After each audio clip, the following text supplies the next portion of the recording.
Eleição 2022. O Ponto Poder mostra que, para os partidos, a disputa do próximo ano já começou. E a gente fala também das ações do poder público para combater a crise da fome nessa pandemia. É agora!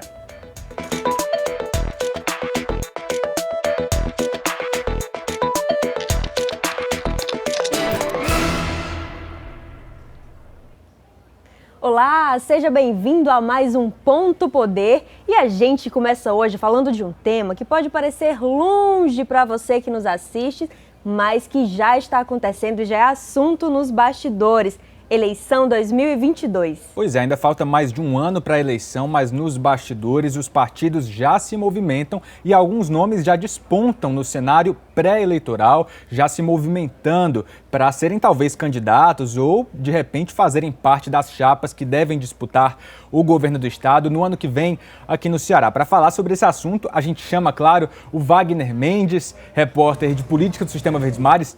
Ele que já está aqui com a gente, direto da redação. Wagner, seja muito bem-vindo ao Ponto Poder. Boa noite, William. Boa noite, Jéssica. Boa noite aos nossos telespectadores. Wagner já está aqui com a gente para a gente falar sobre quem são os atores nessa disputa eleitoral, que ainda, claro, tem muita coisa a acontecer, mas a gente já tem alguns indicativos. Para começar, para ficar mais fácil também para você que está em casa entender, a gente preparou alguns telões. A gente vai começar falando da base governista. Que é uma base que, enfim, compreende muitos partidos e, claro, o principal deles é o PDT, partido do senador Cid Gomes e também do ex-governador Ciro Gomes, que são os principais líderes da cúpula governista aqui no Ceará, ao lado do governador Camilo Santana, que vai tentar preparar a sua sucessão. Claro, ainda é cedo para falar sobre quem vai ser candidato, mas por enquanto pedetistas apontam 3 nomes com mais força nesse início da corrida eleitoral. São eles a vice-governadora Isolda Sela, que você vê aí na sua tela, o secretário Mauro Filho, que também é deputado federal, faz parte da gestão do governador Camilo Santana, e o ex-prefeito de Fortaleza, Roberto Cláudio, nome também conhecido já do eleitorado da capital. Teve 2 mandatos, conseguiu eleger o sucessor José Sarto, atual prefeito, e esses 3 nomes despontam na frente como potenciais candidatos. A gente sabe que o grupo governista tem uma tradição de deixar para a última hora essa definição, mas são 3 nomes, Wagner, que já surgem aí com alguma chance, né, com força nesse cenário que é tão disputado dentro do PDT. É isso mesmo, William. São 3 nomes que a gente já esperava que tivesse ali na disputa, ali na dianteira, nessa sucessão do governador Camilo Santana. A grande expectativa é saber se realmente o ex-prefeito Roberto Cláudio deve ser confirmado. É um nome muito forte, é um nome que adquiriu a confiança do grupo governista, principalmente dos ex-governadores Cid e Ciro Gomes. Tem uma aproximação muito forte com o governador Camilo Santana, mas tem também o ex-secretário da Fazenda, hoje deputado federal, que é o Mauro Filho, que já vem aí com o grupo há muito tempo, tem muita confiança dentro da base, é um nome que conseguiu ajudar muito a estabilizar a economia aqui no estado, tem um histórico muito forte. E temos também a Isolda Sela, que tem uma história na educação, trabalhou também na segurança pública, ali na gestão do governo do estado, ali com o governador Camilo Santana, e é um nome que consegue, não tem desgaste político, tem um discurso ali aglutinador dentro da base, tem a confiança dos ex-governadores. Então, são 3 nomes ali muito fortes que podem qualquer um desses 3 tem muito mais chance do que os outros aliados para a sucessão do governador. Esses 3 nomes, né, Wagner, é bom lembrar também para quem está em casa, eles não se colocam ainda como pré-candidatos, mas são colocados por aliados, como potenciais candidatos dentro do PDT. Mas a gente sabe que a base ela é muito mais ampla, tem muitos interesses a serem conciliados. É sobre isso que eu queria que você falasse. Quais são os outros nomes fortes aí também nessa base governista tão grande aqui no Ceará? Tem muita gente, né? Então, assim, além dos pedetistas que estão aí na corrida para saber quem vai suceder o governador Camilo Santana, também tem nomes que são aliados ali. Tem pelo menos 3 grupos políticos fortes que, se não conseguirem emplacar o candidato, terão muita força ali nas articulações de bastidores. Um desses grupos é o grupo do ex-vice-governador Domingos Filho, né, que hoje ele está ali também no governo Camilo Santana, E o filho dele, que é o Domingos Neto, também o ex-vice-governador Domingos Filho elegeu o Domingos Neto como deputado federal. Domingos Neto tem tido uma articulação muito forte em Brasília, foi relator do orçamento do presidente Jair Bolsonaro, então tem um trânsito ali muito forte com o governo federal, então vai ter muita voz internamente. Um outro grupo é do secretário de cidade Zezinho Albuquerque, tem o filho dele também deputado federal, que é o AJ Albuquerque, que lidera o PP, né, o Progressistas aqui no Ceará, que é um partido ali que tem força nacional, tem capilaridade política e também vai ter força nesses bastidores. E um outro nome que ninguém fala muito, mas que a gente tem que citar, que é o prefeito do Eusébio, o Acilon Gonçalves. Ele elegeu o filho dele, Bruno Gonçalves, prefeito de Aquiraz, e ele teve ali um protagonismo muito forte nas eleições municipais. Eu vou até pegar uma colinha aqui, porque são muitas influências ali na região metropolitana. Ele ajudou a eleger, nas eleições agora de 2020, ele se elegeu em Eusébio, elegeu o filho em Aquiraz, mas também elegeu o prefeito de Cascavel, Pindoretama, Beberibe e Itaitinga. Então, é uma força política que começa a se consolidar na região metropolitana e vai também ter muita força nessas articulações ali do governador Camilo Santana, junto com o Cid e Ciro Gomes. E é interessante ressaltar, inclusive, Wagner, que tanto Domingos Filho como Zezinho Albuquerque, Isolda Sela e Mauro Filho foram nomes que foram apresentados na disputa de 2014, foram colocados aí como possíveis pré-candidatos dentro da base governista. Na época foi escolhido Camilo Santana, que corria meio paralelo a essas articulações, e eles se fortaleceram, no caso do Zezinho e do Domingos Filho, fortaleceram com essa força dos filhos entrando na política. O Acilon a mesma coisa. Então você vê também como esse aspecto de família ainda tem uma força grande nessa mobilização da política cearense. E claro, a gente precisa falar também de como a oposição está se articulando, que é até quem já saiu na frente. O deputado federal que foi candidato a prefeito de Fortaleza no ano passado, Capitão Wagner do PROS, já se colocou como pré-candidato para a eleição de 2022. Já era um nome esperado, porém chamou a atenção que esse anúncio foi feito justamente quando o nome de um dos seus principais aliados, o senador Eduardo Girão, do Podemos, o nome dele começou a ganhar repercussão como um possível candidato ao governo, como possível pessoa ter interesse nessa disputa. Ele que tem ganhado o protagonismo por causa da CPI da Covid, ele é um dos participantes, o nome dele começou a ser então apresentado aí como nome. Wagner se adiantou, oficializou essa pré-candidatura, mas é ainda um movimento a se descobrir como que vai se organizar. Em 2018, Wagner também era um candidato esperado para disputar o pleito com o Camilo Santana. Disse que ia ser pré-candidato, depois voltou atrás, acabou que disputou como deputado federal, foi o mais votado. E fica agora essa dúvida, depois do desempenho em 2020 pela Prefeitura de Fortaleza, foi uma disputa bem acirrada com o PDT, como que vai se comportar então esse grupo para o próximo ano? E por enquanto, mesmo sendo dois nomes que caminham cada um com uma trajetória específica, os dois também marcham juntos, né? Fizeram parte do mesmo grupo.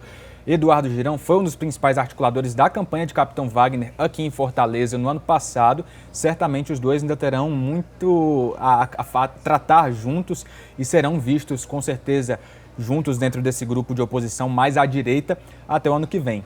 Mas tem ainda outros partidos que devem mexer aí, inclusive nessa articulação da oposição. Vamos ver mais ou menos, ainda não há nomes diretos, mas a gente sabe que no caso do PT, há aí uma oposição dentro do grupo, é um grupo muito heterogêneo dentro do próprio partido em relação ao governador Camilo Santana e a outras forças, como a da ex-prefeita Luiziane Lins, que já se colocou como candidata em outras disputas, mesmo contra uma ala do partido. Gostaria que, Wagner, você pontuasse mais sobre essa figura do PT na disputa do próximo ano. Recentemente, os petistas ali disseram ali nos últimos dias que se o grupo do governador Camilo Santana ali, dos aliados, principalmente do PDT, né, que tem a maior influência nessa sucessão, se baterem o martelo que o governador Camilo, ainda no PT, será o candidato ao Senado, o partido está ali contemplado, né? Então não teria uma divergência ali na aliança, não teria nenhuma fissura na aliança nesse sentido, porque o partido entende, e é natural que isso aconteça, desse entendimento de que o governador Camilo Santana é a maior liderança do Estado, é o governador, tem muita força política no interior, na capital, então é natural que a prioridade seja ele dentro do partido, né? Houve aí algumas expectativas nos últimos anos, se o governador deixaria o PT ou não. Ele continua no partido, deve continuar, não está acenando que vai deixar o partido, então uma vaga ali no Senado, pelo menos por enquanto, contemplaria o partido. A ex-prefeita Luiziane, que hoje é deputada federal, acabou se colocando ali como uma possível candidata dentro do partido, mas ali acaba sendo mais um movimento de pressão mesmo dentro do partido, para o partido conquistar espaços. Já foi governo aí durante 2 mandatos com o governador Camilo Santana, então seria um caminho até natural que conseguisse essa vaga aí para o Senado. Inclusive, tem outros nomes que têm se colocado aí no PT, não é, William? Exato. O próprio deputado federal José Ayrton Cirilo aí é apontado por alguns aliados, né, petistas, que falam que ele tem se colocado aí como um nome que pode ser um pré-candidato. Claro que dentro do PT isso ainda é muito incerto, ainda é muito incipiente. Muitos diálogos precisarão se avançar, de fato, até o ano que vem, mas a gente também vai falar de outros partidos, né? Aqui na sua tela a gente também vai falar, olha só, é importante que para 2022 a gente também leve em consideração os movimentos de outros 2 partidos, o PT, partido do governador, claro, muito importante para a corrida eleitoral, assim como o MDB, Jéssica, do ex-presidente do Congresso Nacional, ex-senador Eunício Oliveira. Eunício Oliveira, que disputou a eleição em 2014 com Camilo Santana, foi na época em que ele saiu dessa base governista porque se sentiu preterido em ser apontado pelo então governador Cid Gomes como candidato, e agora ele continua ainda tendo uma mobilização muito próxima com os prefeitos, mesmo derrotado para o Senado em 2018, ele ainda tem uma base de prefeitos muito forte no interior, tem uma articulação política e isso conta bastante na eleição. Exato. Por fim, vamos destacar também mais um, olha só, aí na sua tela a gente vai falar também do PSOL. PSOL é um partido mais alinhado à esquerda, que faz uma oposição ao governo do estado à esquerda, portanto diferente do grupo capitaneado pelo deputado Capitão Wagner. PSOL que historicamente lança sim, faz questão de demarcar posição, lançar candidato a prefeito, a governador, certamente deve também lançar um nome no ano que vem. Claro que no PSOL o cenário é um pouco mais fragmentado, não há um nome que desponte. O deputado estadual Renato Roseno é sim um nome muito forte, mas talvez vá concorrer à reeleição na eleição do ano que vem para a Assembleia Legislativa. Então, a saber se o PSOL vai apostar num nome já conhecido, que tem capital político no Ceará, aqui em Fortaleza, ou se vai lançar um outro nome de repente mais novo. Importante lembrar que o PSOL, ele ganhou sim alguns espaços importantes na eleição municipal do ano passado. Aqui em Fortaleza, por exemplo, o PSOL ele não tinha nenhum vereador na última legislatura, elegeu 2 cadeiras em 2020 e, além disso, o PSOL também elegeu no ano passado um prefeito. O PSOL tem um prefeito no Ceará. Certamente aí outros movimentos para a gente ir acompanhando e, claro, trazer aqui para você no Ponto Poder. Mas antes de 2022, Wagner, muito obrigado pela sua participação. Obrigado, William. Boa noite a todos. Uma boa noite. Antes de 2022, importante a gente falar também sobre tudo que ainda vai ser organizado até a eleição. E ainda tem mais eleição antes da eleição do ano que vem. É para isso que a gente chama agora no Ponto Poder o desembargador Inácio Cortez, presidente do Tribunal Regional Eleitoral do Ceará. Ele que tomou posse no cargo ainda no finzinho da semana passada para uma gestão de 2 anos à frente da Justiça Eleitoral aqui no Ceará. É importante então saber do desembargador que preside a Justiça Eleitoral durante esse período, como que vai estar a organização da eleição do ano que vem, o que esperar, claro, para as novas eleições para prefeito, que também estão marcadas ainda para este ano aqui no Ceará, porque vai passar pela Justiça Eleitoral, pelo TRE, a organização desses processos todos. Desembargador Inácio Cortez já está aqui com a gente, muito obrigado pela sua participação, seja muito bem-vindo. Boa noite. Desembargador, começo perguntando para o senhor, falamos já de 2022, né? Afinal os partidos já se movimentam, mas para a Justiça Eleitoral, uma prioridade antes disso ainda são 3 eleições suplementares para prefeito aqui no Ceará. Já a data prevista para essas eleições, pergunto para o senhor então, como é que a Justiça Eleitoral ela tem organizado essa volta dos eleitores às urnas para eleger prefeito e vice ainda em 2020? As eleições suplementares para os municípios de Martinópolis, Missão Velha e Pedra Branca já foram designadas para o dia 2 de agosto, se não me engano. E o tribunal já votou e aprovou a resolução para a realização com todos os cuidados necessários para prevenir contaminação pela pandemia. Então, todas as medidas sanitárias terão que ser respeitadas, como também estão proibidas as passeatas, carreatas, aglomerações e comícios. Por quê? Porque isso é uma fonte de contaminação. E as mesmas vedações que tínhamos na eleição de 2020 foram prorrogadas para 2022. Desembargador, e a eleição do próximo ano é um dos principais desafios, uma eleição nacional com eleição para governador aqui no estado. Há todo um processo de questionamento dessas eleições no Brasil, inclusive aí com a polêmica do voto impresso, quem peça para voltar aí a esse formato eleitoral. Gostaria de saber do senhor como que a Justiça Eleitoral está se organizando para o próximo ano, com essas polêmicas, o que está sendo previsto? Como eu sempre digo, que quando termina a eleição, nós começamos a preparar a próxima. O TRE está preparado para administrar a eleição e respeitando sempre a legislação eleitoral. Quanto ao voto impresso, existe uma emenda constitucional que está em apreciação do Congresso Nacional. Se não me engano, está na Câmara dos Deputados. Depois vai ser votada, se a Câmara aprovar, vai para o Senado.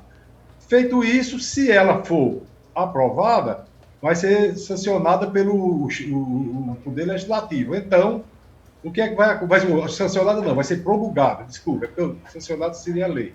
Vai ser promulgada, aí o TSE vai tomar as medidas cabíveis, vai regulamentar e o TRE daqui seguirá a regulamentação do TSE. Lembrando para quem está em casa, eleições suplementares nesses 3 municípios citados pelo desembargador Inácio Cortez está prevista, por enquanto, para o dia 1º de agosto. Para encerrar essa nossa conversa, desembargador, queria que o senhor falasse também sobre as prioridades da sua gestão, rapidamente. Para o eleitor, a gestão passada foi muito marcada pelo processo de revisão biométrica aqui no Ceará. Então, para o eleitor, pensando na ponta, no eleitor, qual que vai ser a prioridade da sua gestão que começa agora? A prioridade, são várias, entre todas, a prestação de assistência total ao interior, para que o eleitor tenha o conforto de chegar no cartório eleitoral e ter toda a assistência. E quero também, se dentro do orçamento do TRE, dotar as zonas eleitorais de sede própria, aquelas que ainda não possuem. E também treinar bem o corpo funcional para que o eleitor seja bem assistido. Desembargador, muito obrigada pela participação do senhor. Estaremos acompanhando, então, todo esse processo, toda essa sua gestão à frente da Justiça Eleitoral tão importante. E a gente agradece a participação e vamos para o intervalo, rapidinho, intervalo comercial. Daqui a pouco o Ponto Poder está de volta para falar sobre CPI e sobre ações de combate à fome. É já já.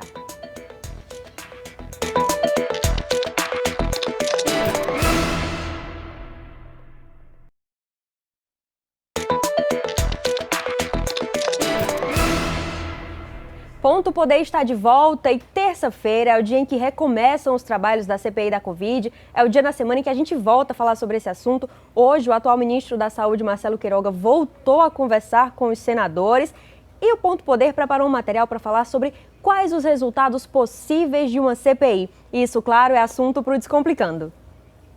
Está em foco no Senado Federal a Comissão Parlamentar de Inquérito da Covid-19. E há uma dúvida que muita gente tem. Quais as possíveis consequências de uma CPI? Ela pode dar em quê? Isso é assunto para o Descomplicando.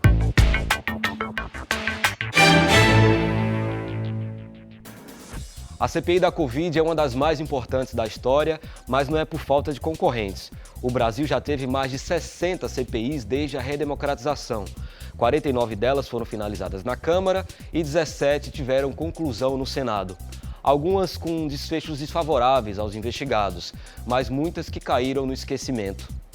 Na história, um dos efeitos mais devastadores de uma CPI foi a queda do ex-presidente Fernando Collor, em 1992. Ele acabou renunciando ao cargo pelo desgaste político que sofreu no colegiado. Já em 2005, a CPI dos sanguessugas foi a que mais envolveu parlamentares e investigou desvios de recursos públicos na saúde. O relatório final pediu a abertura do processo disciplinar de 69 deputados e de 3 senadores, mas nenhum deles foi punido. Essa CPI da Covid é tão importante que passou na frente de outras CPIs que estão paradas por conta da pandemia, como a do derramamento de óleo na costa nordestina e a das fake news, por exemplo. A investigação de agora apura as ações e também as possíveis omissões do governo federal na pandemia. E esse é o ponto crucial dessa CPI, formada por 11 senadores titulares e 7 suplentes. Mas afinal, qual é o real poder desses parlamentares? Em resumo, é o seguinte: eles podem convocar testemunhas e investigados e podem convidar até o presidente da República para depor. Também podem pedir quebras de sigilo, mas não têm o poder de solicitar grampos telefônicos, por exemplo. No fim dos trabalhos, um relatório é apresentado e deve contar com a maioria dos votos dos senadores. E é aí que entra a articulação política. Um parecer alternativo também pode entrar na disputa e ganha um documento que tiver mais assinaturas dos senadores. Mas atenção, esse documento ele não condena ninguém. Ele aponta possíveis crimes, omissões e demais irregularidades de acordo com esses depoimentos colhidos durante a CPI. E vai tudo parar no Ministério Público Federal. O MPF, nesse momento, tem prazo para apreciação e pode ou não tomar medidas sobre isso. Mas uma coisa, não é responsabilidade da CPI pedir o impeachment do presidente da República. O relatório final pode, no máximo, basear esse pedido que deve ser protocolado diretamente na Câmara Federal por qualquer cidadão. A única certeza que se pode ter é que todo mundo sabe como é que começa uma CPI, mas é impossível saber como é que ela vai terminar. Até o próximo Descomplicando. Tchau, tchau.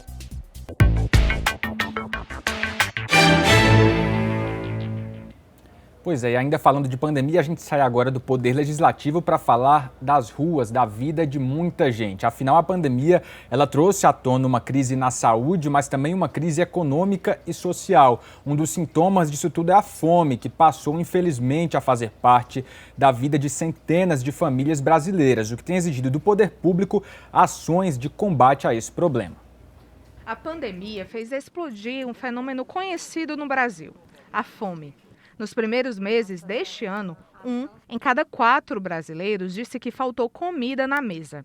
Uma necessidade sentida no Ceará e que tem exigido mais ações do poder público. A vulnerabilidade é mais grave para algumas parcelas da população. Segundo pesquisa Datafolha, divulgada em maio, o aumento da fome atinge mais mulheres, pessoas negras e pessoas menos escolarizadas. A situação também é mais grave em famílias com crianças pequenas e do Nordeste.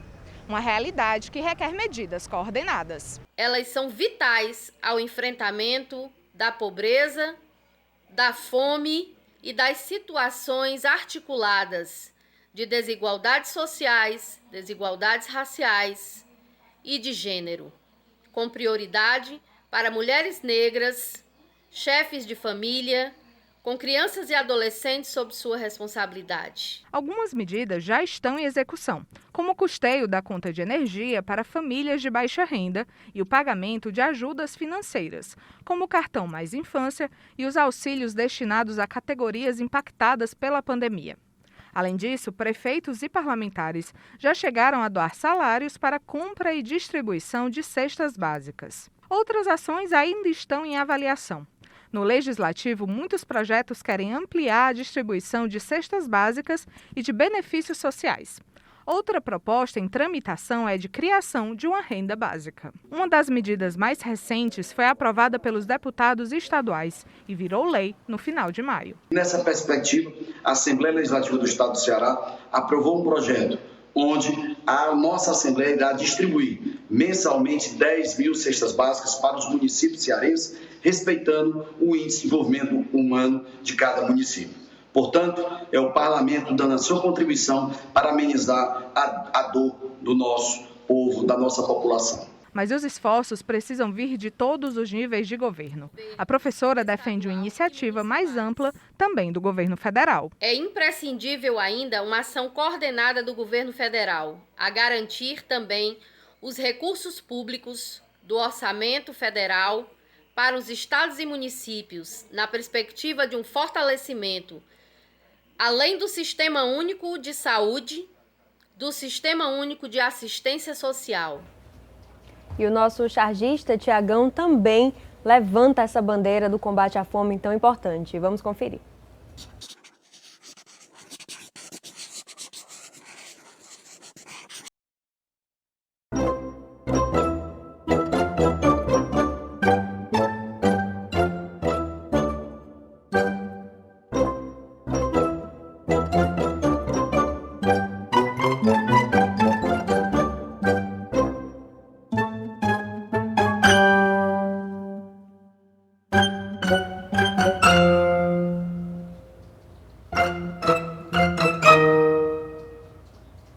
É isso, a gente precisa falar dessa urgência e soluções para ela passam, claro, pela política. Bom, o programa de hoje vai ficando por aqui. Você sabe que para rever esse programa pode ir lá no canal do Ponto Poder no YouTube. E, claro, para não perder nada, também acessa o pontopoder.com.br. Muito obrigada pela sua companhia. Na próxima terça-feira a gente tem novo encontro. Até lá!